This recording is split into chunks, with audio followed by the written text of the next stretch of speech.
पार्वती मैया का जन्म हुआ हिमालय के घर में।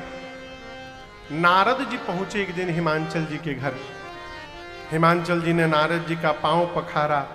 नारी सहित मुनि पद सिरु नावा, चरण सलिल सब भवन सिंचावा।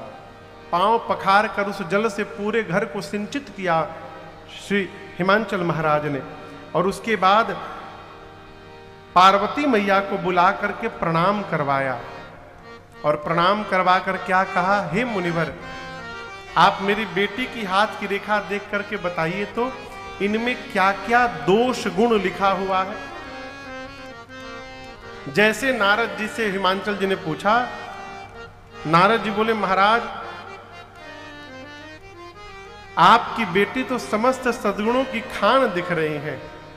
इनका नाम उमा अंबिका भवानी होगा है। आपकी बेटी सभी शुभ लक्षणों से संपन्न होंगी। ये सदैव अपने पति को प्रिय होंगी महाराज। इनका सौभाग्य सदैव अखंड बना रहेगा।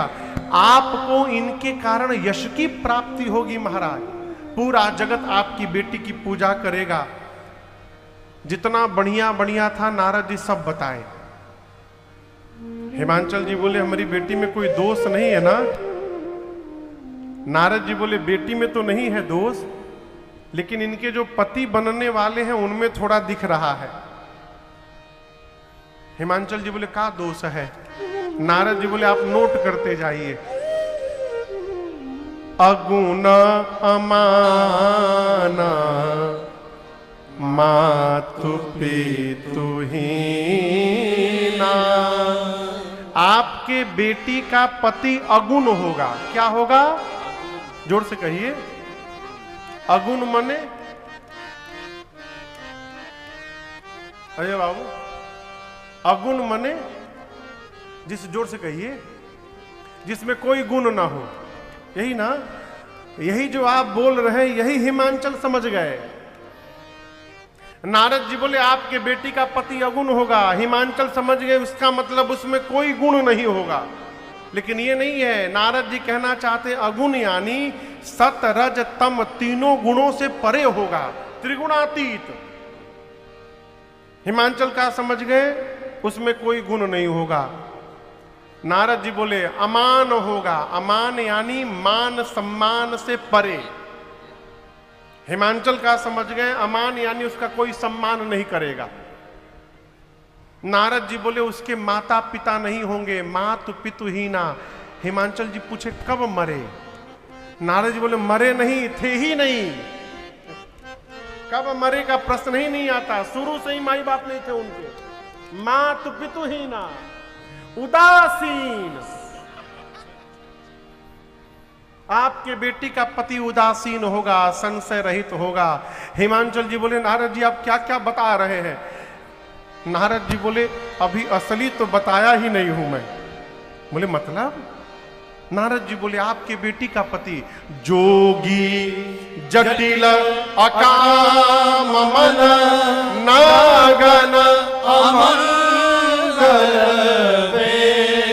अस स्वामी यही कहा मिले परिहस्त असीरे।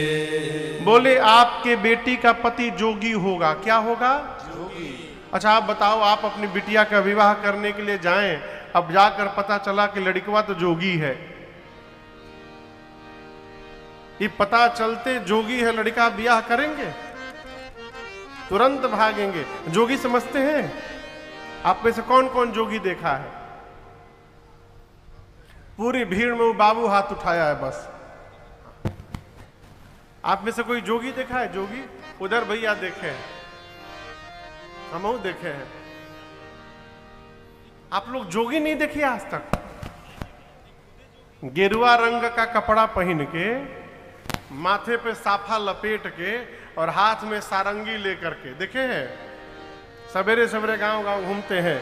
अरे हो मोरे रामा कवने डगरिया पियावा गईले हो मोर राम। जोगी है। अब आप सोचिए, आप लड़के के घर गए हैं लड़का देखने बेटी के लिए, बाहर बैठ के चाय पानी बिस्किट पा रहे हैं। आपने लड़के के पिता से कहा कि थोड़ा बाबू को बुला दीजिए, हम देख लें। अब आप लड़के को देखने के लिए बुलवाएं और लड़का घर में से जोगी का रूप धारण किए सारंगी बजावत निकले। अरे हो मोरे रामा, आप देखेंगे तो ब्याह का बात करिएगा कि भागिएगा वहां से। नारद जी बोले आपके बेटी का पति जोगी है, उसकी विशाल जटाएं हैं, जोगी जटिल अकाम मन, उसकी विशाल जटाएं हैं, उसकी कोई कामना नहीं है। हिमांचल जी कपार पे हाथ पकड़ लिए, बोले नारद जी आप क्या बता रहे हैं? नारद जी बोले अभी असली नहीं बताया हूं। बोले अरे अब क्या बचा है? नारद जी बोले आपके बेटी का पति नंगा रहेगा महाराज, नंगा, कुछ नहीं पहनेगा, नगन अमंगल वेश, अमंगल रूप धारण करके घूमेगा। हिमांचल जी बोले क्या बोल रहे हैं? नारद जी बोले हम नहीं बोल रहे हैं, आपकी बेटी की हाथ की रेखा ऐसा ऐसा बता रही है, इसी में लिखा है। हिमांचल जी रोने लगे, नारद जी को किनारे ले गए, कहे कोई उपाय रखे हैं आप? नारद जी बोले कैसा उपाय? नारद जी बोले, हिमांचल जी बोले दूल्हा बदल दीजिए, कुछ भी करिए, पूजा पाठ करिए, चढ़ावा चढ़ाइए, दान दीजिए, घूस दीजिए, जो भी मन करे करिए, हम कुछ भी करने लेने देने को तैयार हैं, आप बस दूल्हा बदल दीजिए। नारद जी बोले इम्पॉसिबल। कह मुनि सहिमवंत सुनो, जो विधि लिखा लीलार, देव दनुज नर नाग मुनि को न में। देवता दैत्य नर नाग मुनि महाराज कोई मिटा नहीं सकता, दूल्हा तो ऐसे मिलेगा। लेकिन हम एक आपको बात बताएं, जो मैंने वर के लक्षण बताए हैं, ये सारे लक्षण शंकर जी में विद्यमान है। और आपको एक बात सुनकर आश्चर्य होगा, समर्थवान व्यक्ति को दोष नहीं लगता है। समर्थ कहूं नहीं दोष नहीं। आपको सुनकर आश्चर्य होगा, हवाई जहाज में बड़े बड़े लोग हाफ पैंट पे घूमते हैं। हाँ, हाफ पैंट पहन के लोग जहाज में घूमते हैं। हाँ?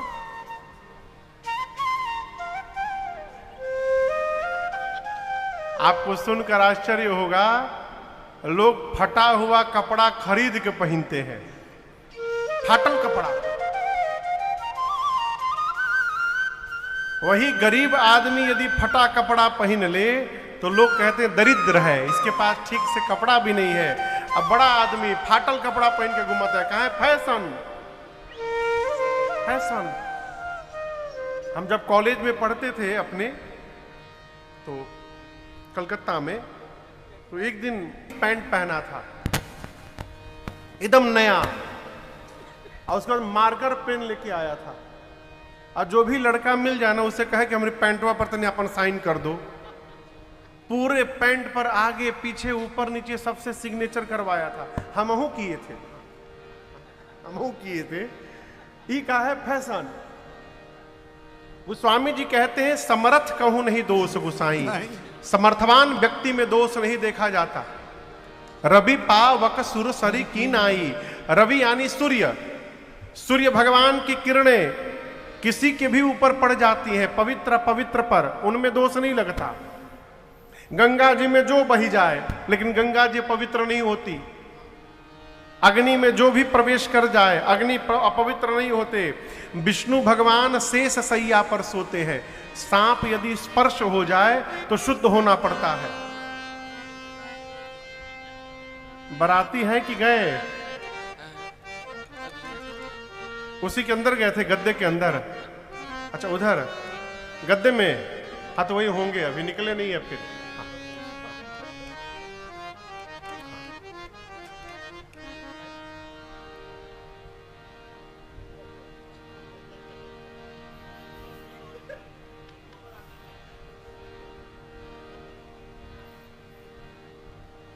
घबराइए मत, कुछ नहीं होगा आज। है? सर्प यदि स्पर्श हो जाए तो शुद्ध होना पड़ता है। विष्णु भगवान शेष सैया पर सोते हैं, उनमें कोई दोष नहीं लगता है। हिमांचल जी बोले इन चारों समर्थवान है, इन चारों में दोष नहीं लगता, इनसे मेरे बेटी के पति का क्या लेना देना है।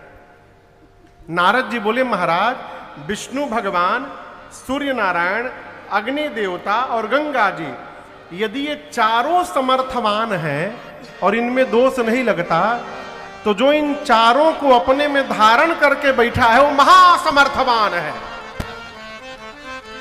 हृदय में भगवान श्री हरि हैं, विष्णु भगवान, सिर पर देव नदी मां गंगा जी हैं, तीन नेत्र में एक अग्नि है और एक सूर्य है, ये चारों भगवान शंकर में है, इसलिए भगवान शंकर महासमर्थवान है, इनमें कोई दोष नहीं लगेगा। नारद जी ने कहा महाराज आपकी बेटी यदि तपस्या करेंगी तो भगवान शंकर इनको अवश्य मिल जाएंगे।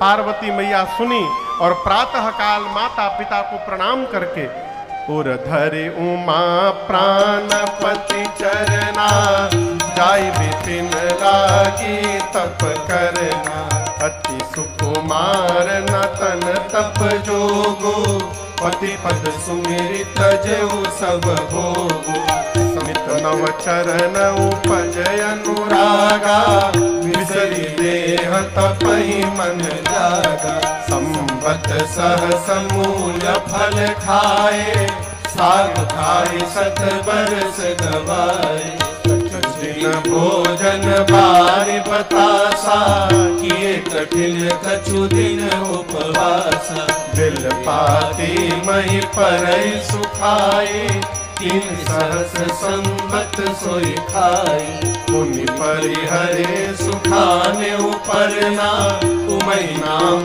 तब भयो अपरना, देखी उमई तप कीन शरीरा, ब्रह्म गिरा भय गगन गंभीरा, देखी उमई तप कीन शरीरा, ब्रह्म गिरा भय गगन गंभीरा। आकाशवाणी भई, मां ने इतना कठोर तप किया हजारों वर्ष। यहां एक बड़ा अद्भुत विषय मैं आपसे निवेदन करूं। पार्वती जी तो भगवान शंकर की ही अर्धांगिनी बनेंगी, इसमें कोई लेकिन नहीं है, तो फिर पार्वती जी को तपस्या करने की क्यों आवश्यकता पड़ गई? ये बड़ा अद्भुत विषय है, आप दर्शन करिए। पार्वती मैया ही पिछले जन्म में सती थी, सती के रूप में थी, तो बाबा की कोई बात नहीं मानती थी, और जब वही पार्वती जी के रूप में आई तो बिना भगवान शंकर की अनुमति के कोई व्यवहार नहीं करती थी। क्यों? पार्वती जी तपस्या की तब जाकर भगवान शंकर प्राप्त हुए। जीवन में तपने के बाद जब प्राप्त होता है तो उसके मोल का पता चलता है। आराम से यदि मिल गया तो उसके मूल्य का पता चलने वाला नहीं है, फिर सितिहे है कहो। इसलिए आराम से कभी कुछ मिलना नहीं चाहिए। अपनी संतान ही क्यों ना हो, थोड़ी रगड़ाई बहुत जरूरी है? मां तपस्या की, ये कहां कर रहा है? कल से नहीं करेगा? हाँ, कोई बात नहीं, वो बाराती सब आ रहे हैं सब धीरे धीरे, कोई बात नहीं।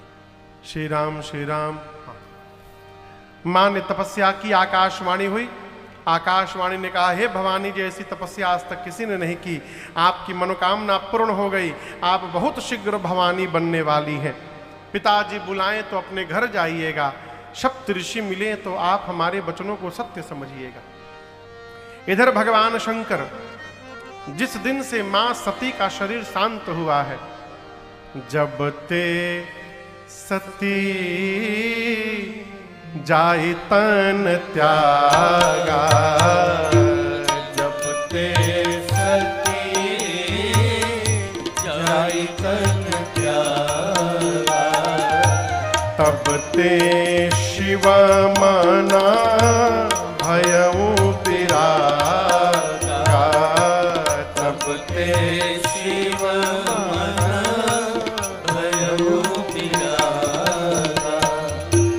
जपहि सदा रघुनायक नामा, जपहि सदा रघुनायक नामा। जहाँ तहाँ सुनहि राम गुण ग्रामा, जहाँ तहाँ सुनहि राम गुण। ये देखकर एक दिन प्रगटे राम कृतज्ञ कृपाला, प्रगटे राम कृतज्ञ कृपाला। रूपशील निधि तेज विशाला, रूपशील निधि तेज विशाला, रूपशील निधि तेज विशाला। जिस दिन से सती मैया का शरीर शांत हुआ, उस दिन से भगवान शंकर को वैराग्य हो गया। परिणाम, वैराग्य होते भगवान शंकर कैलाश से निकल पड़े, घूमने लगे। सदैव नित्य भगवान का नाम का जप करते रहते थे। कहीं कोई कथा दिखाई पड़ जाए होते हुए तो चुपचाप वेश बदल कर बैठ के कथा सुनने लगते थे। आपको बताऊं, इसी तरह घूमते घूमते भगवान शंकर नीलगिरी पर्वत चले गए थे, हिमालय में, जहां कागभूषुंडी जी महाराज पक्षियों को राम कथा सुना रहे थे। वहां एक नीलगिरी पर्वत में, हिमालय में आज भी वो सरोवर है, उसका नाम है भुसुंडी सरोवर। उसका नाम ही भुसुंडी सरोवर है। उसी सरोवर में नाना प्रकार के पक्षी बैठे हुए थे और सामने शिला पर बैठकर कागभूषुंडी जी कौआ है और पक्षियों को राम कथा सुना रहे थे। शंकर भगवान जब वहां गए, देखे राम जी की कथा हो रही है, तो शंकर भगवान हंस का रूप धारण करके वो भी बैठ गए। अब पूरी राम कथा श्रवण किए कागभूषुंडी जी से। कहीं भगत मिल जाते तो उनको कथा श्रवण कराते। एक दिन राम जी शंकर जी के सामने प्रकट हो गए। कौन प्रकट हो गया? राम जी प्रकट होकर भगवान शंकर से राम जी ने कहा, बाबा आप यदि मुझे प्रेम करते हैं तो मैं जो मांगूंगा आप मुझे देंगे? शंकर जी ने कहा, प्रभु आज्ञा करिए, क्या चाहिए आपको? तो राम जी ने कहा, मैं यही चाहता हूं, आप जाई विवाह हो शैलजहि, यह मोहि मांगे दे। आप जाकर के पार्वती जी से विवाह करिए। किसने कहा ये बात? किसने कही? जोर से कहिए। राम जी ने। और राम जी कही नहीं रहे, राम जी मांग रहे हैं। राम जी क्या कर रहे हैं? मांग रहे हैं। पूरे कथा में राम जी दुइये बार मांगे हैं। एक आज पार्वती जी के लिए मांग रहे हैं और एक केवट भैया से नाव मांगे हैं, दुई बार बस। तो राम जी मांग क्यों रहे हैं, ये प्रसंग देखिएगा। सती मैया मरते समय ब्रह्मा जी से वरदान नहीं मांगी, दुर्गा जी से वरदान नहीं मांगी, शंकर जी से वरदान नहीं मांगी। किससे मांगी? राम जी से मांगी। राम जी कहना चाहते हैं कि जो मनुष्य मेरे पर विश्वास करके अब मेरे पर निर्भय हो जाए, मेरे पर आश्रित हो जाए, मेरे भरोसे हो जाए, उस जीव के लिए यदि मुझे हाथ भी फैलाना पड़े तो मैं पीछे हटने वाला नहीं हूं, मैं मांगने को भी तैयार हो जाऊंगा। ये प्रमाण है उस विषय का। राम जी ने मांगा, जाए विवाह हो शैलजहि, यह मोहि मांगे देव। जैसे राम जी ने मांगा, शंकर भगवान हाथ जोड़कर बोले, प्रभु कह शिव यद्यपि उचित असनाई। प्रभु हे राम जी, आप जो कह रहे हैं मुझे विवाह करने के लिए, ये उचित नहीं है नाथ। अच्छा आप बताओ, 10वीं की परीक्षा पास करने के बाद किस क्लास में जाते हैं? 11वीं के बाद 12वीं में। अब 12वीं की परीक्षा में पहुंचने के बाद भी कोई 10वीं की परीक्षा देने आएगा? आएगा? ये उचित होगा क्या? नहीं होगा। शंकर भगवान कहते थे, कह रहे हैं कि पहले मैं गृहस्थ था, पहले मैं सती जी थी तो मैं गृहस्थ था, अब मैं गृहस्थ से ऊपर उठकर विरक्त बन गया हूं। अब विरक्त बनने के बाद अब आप फिर से मुझे गृहस्थी में जाने के लिए कह रहे हैं। शंकर जी बोले, प्रभु ये आप जो कह रहे हैं ये उचित नहीं है, लेकिन हम एक बात कहें प्रभु आपसे, ये बात ध्यान से सुनना। ये जितने बच्चे यहां पर छोटे छोटे हैं इस बात को ध्यान से समझिएगा।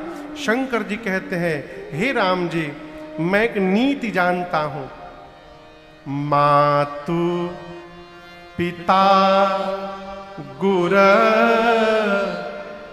प्रभु के बानी।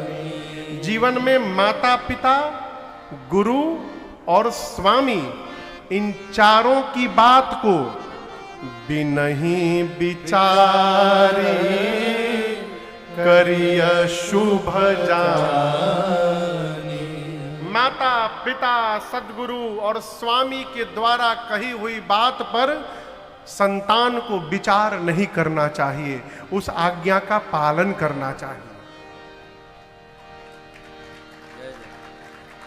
शंकर भगवान कह रहे हैं कि आप जो कह रहे हैं उचित नहीं है, लेकिन आप मेरे स्वामी हैं नाथ, इसलिए स्वामी की यदि आज्ञा हो गई तो मैं उस पर विचार नहीं करूंगा, वो उचित हो चाहे न उचित हो, मैं उसका पालन करूंगा नाथ। इसलिए कहता हूं, आज्ञा सिर पर नाथ तुम्हारी। शंकर भगवान बोले, हे प्रभु आपकी आज्ञा मेरे सिर पर।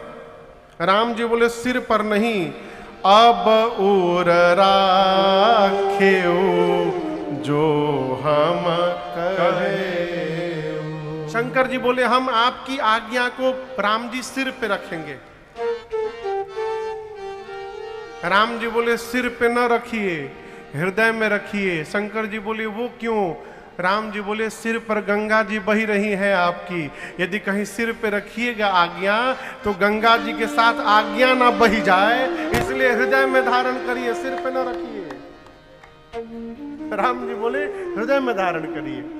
राम जी बोलकर अंतर ध्यान हुए। शंकर भगवान सोचे विवाह तो करना ही है, लेकिन पार्वती जी ने पिछले जन्म में मेरे भगवान की परीक्षा ली थी ना, अभी इस जन्म में मैं उनकी परीक्षा लूंगा। और शंकर भगवान ने सप्तऋषियों को भेजकर मां की परीक्षा ले ली।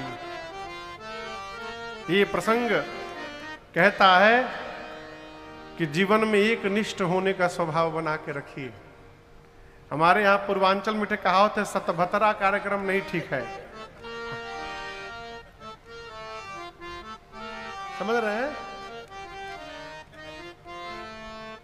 राम जी की कथा में गए तो राम जी के भगत बन गए, कल भागवत में पहुंच गए तो राधे राधे में पहुंच गए, और कहीं शिव पुराण मिल गया तो हर हर महादेव बन गए। कि का जोकर है का हम? जोकर मने जौन मन करे तौन कर, जो कर। जोकर नहीं है ना क्या पंडित जी? करो कैसनो रहो बैसनो। एक महात्मा थे, यही कहते थे, उनका ही स्लोगन था, करो कैसनो लेकिन रहो बैसनो। जोकर न बना जाए, ये पता चले कि हमारे स्वामी कौन है, अपने इष्ट के प्रति निष्ठ रहा जाए। हमारे महाराज श्री कहते हैं, बाबू निष्ठा सदैव अपरिवर्तनीय होनी चाहिए, क्योंकि निष्ठा ही हमको जगत में प्रतिष्ठा प्रदान कराती है। एक निष्ठ रहना चाहिए। मैं क्यों कह रहा हूं? अच्छा आप दर्शन करिए, 2 माइक है, 2 माइक है ना, एक माई खराब, अब पकड़ाया है। यही में भूतवा बैठल बा आके।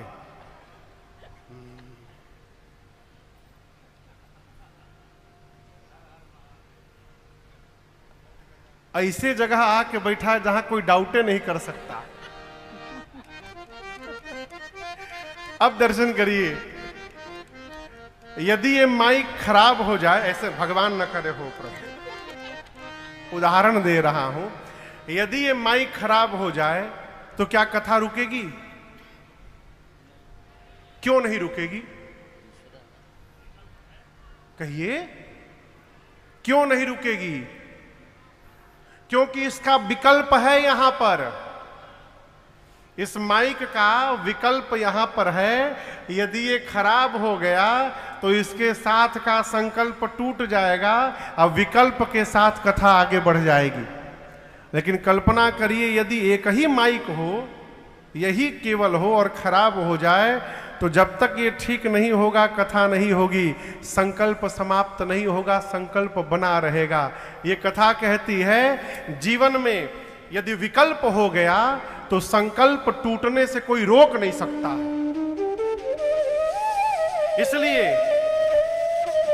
जिस संबंध को जीवन भर लेकर के चलना है, उस संबंध का विकल्प ढूंढना बंद कर दिया जाए।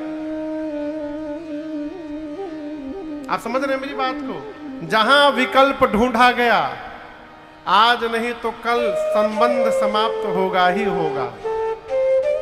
मुनियों ने जाकर पार्वती मैया को भगवान शंकर का विकल्प दे दिया। बोले, आप किसके लिए तपस्या कर रही हैं भवानी जी? शंकर भगवान के लिए। आपको पता ही नहीं है, भीख मांग के खाते हैं। जो भगवान शंकर स्वयं भीख मांग के खाते हैं, वो आपका पेट कहां से भरेंगे? हम आपके लिए एक बहुत सुंदर रिश्ता लेकर आए हैं। विकल्प लाकर मुनियों ने दिया।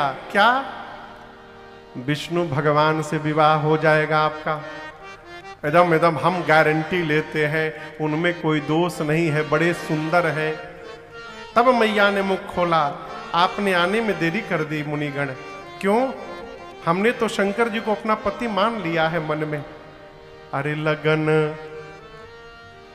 इनसे हम लगा बैठे, अब जो होगा देखा जाएगा।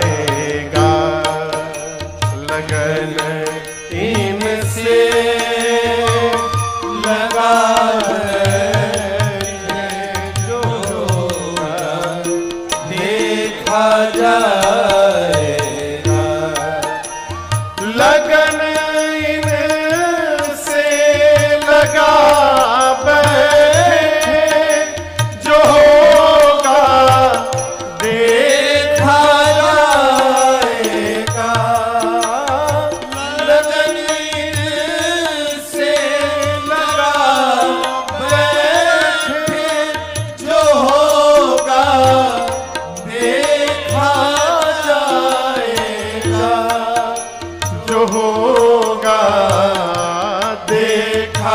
जाएगा। क्यों? इन्हें अपना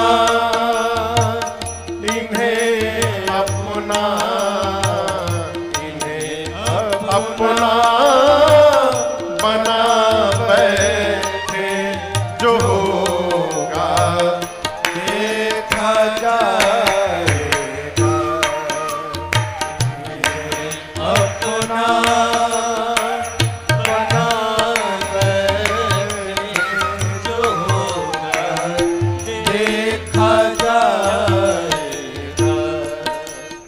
कभी दुनिया से डरते थे तो छुप छुप याद करते थे। कभी दुनिया से डरते थे तो छुप छुप याद करते थे। तो छुप छुप याद करते बेच खावे शर्म हम बेच खावे जो देखा जाएगा शर्म हम बेच खावे जो होगा देखा जाएगा इनसे लगावे जो होगा देखा जाएगा जो होगा देखा जाएगा जो होगा देखा जाएगा। मुनियों ने मां की निष्ठा सुनी, जय जयकार किए, जाकर भगवान शंकर को बताएं। बाबा सुने, इतने आनंद में आए भगवान शंकर, पुनः फिर से समाधि में चले गए। कहां चले गए? समाधि में। पिछली बार गए थे 87,000 वर्ष बाद लौटे थे, फिर गए। अब कब आएंगे किसी को नहीं मालूम। इसी बीच एक दैत्य ने जन्म लिया जिसका नाम था ताड़कासुर। क्या नाम था? और आपको बताऊं, ब्रह्मा जी की तपस्या करके ब्रह्मा जी से वरदान मांग लिया कि भगवान शंकर के तेज से जो संतान जन्म लेगा वही मुझे मारे। क्यों मांगा? जानता है शंकर जी समाधि में है, कब आएंगे कोई गारंटी नहीं। आ भी गए तो उनकी पत्नी तो है ही नहीं। अब पत्नी नहीं तो बेटा कहां से होगा? अब बेटा नहीं होगा तो मैं मरूंगा नहीं, मैं अमर हो गया। वरदान मांगा, लगा देवताओं को त्रास देने। ब्रह्मा जी के पास इंद्र पहुंचे। ब्रह्मा जी ने कहा ऐसा ऐसा वरदान लिया है, आप लोग केवल दूल्हे को समाधि से बाहर निकालिए, दुल्हन तैयार है विवाह के लिए। कामदेव को बुलाया गया है। कामदेव सुने कि शंकर जी को समाधि से बाहर निकालना है। समझ गए कि मृत्यु निश्चित है, परंतु देव कार्य है। ऐसा सोचकर कामदेव चले। पूरा जगत काम के वशीभूत हो गया, परंतु भगवान शंकर पर कोई प्रभाव नहीं पड़ा। अंत में कामदेव कैलाश में जाकर एक वृक्ष पे चढ़कर पत्तों के पीछे छिप कर बैठे। धनुष पर 5 बाण रखकर खींचे और जैसे उतारा कामदेव ने, बाण बाबा के हृदय में लगा। शंकर भगवान का नेत्र खुल गया। बाबा लगे देखने चारों तरफ, किसने मारा मुझे? तब तक कामदेव पर दृष्टि गई, हाथ में धनुष बाण लिए। बाबा का शरीर क्रोध में कांपने लगा। तीसरा नेत्र खुला। ताबसीबती नयन उघारा हितवत काम भयउ जरि छारा हितवत काम भयउ जरि छारा हितवत काम भयउ जरि छारा। जैसे बाबा का तीसरा नेत्र खुला, कामदेव वहीं तत्क्षण जलकर भस्म हो गए। हाहाकार मच गया, देवता डर गए, निशाचर नाचने लगे। कामदेव की पत्नी रति रोते रोते आई भगवान शंकर के पास, बोली आपने मेरे पति को क्यों मारा? क्यों मारा मेरे पति को? भगवान शंकर बोले मैं राम को लेकर के बैठा था, तुम्हारे पति ने राम के जगह काम को भेज दिया। शंकर भगवान बोले जो राम के जगह काम का प्रवेश कराए उसका वध करने में कोई पाप नहीं है। रति मैया बोली प्रभु मेरे पति आपको आपका वचन याद दिलाने के लिए आए थे। आपने राम जी को वचन दिया था विवाह करूंगा और आप समाधि में बैठ गए, आपने मेरे पति को क्यों मारा? बाबा को दया आई, बोले रति जाओ वचन देता हूं, अब ते रति तव नाथ कर होई ही नाम अनंग, बिनु बपु व्यापी सब ही पुनि सुनु निज मिलन। आज के बाद तुम्हारे पति का नाम अनंग होगा। क्या होगा? अनंग। अनंग यानी वो बिना अंग का होगा। और मैं कहता हूं रति, द्वापर में जब भगवान श्री कृष्ण अवतार लेंगे तो भगवान कृष्ण के पुत्र प्रद्युम्न आपको पुनः